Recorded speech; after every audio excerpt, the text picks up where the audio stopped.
তো দেখো আমি ঘুরতে এসেছি, যেহেতু শিবরাত্রি আছে 26 তারিখ, এই ফুলগুলো শিবের মাথায় দিতে হয়, এই যে আকন্দ ফুল বলে।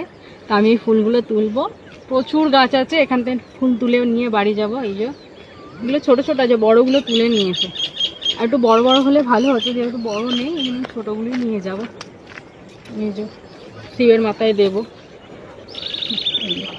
বড্ড ছোট নেই আর বড় ফুল। এদিকে দেখি প্রচুর, এখানে প্রচুর গাছ, এই দেখো বাদে প্রচুর ফুল গাছ, কিন্তু এত ফুল গাছে ফুল নেই, সবাই তুলে নিয়ে আছে, আমরা লাস্ট হয়ে গেছি, সব তুলে নিয়ে ফাঁকা হয়ে গেছে। যদি পাই দেখাবে, এইখানে আছে, পেয়েছি, এই যে বড় বড় পেয়েছি, এই দেখো এটা ফুটে, এগুলো আবার মালাও করা যায়, এগুলো ফোটা মালাও করা যায়।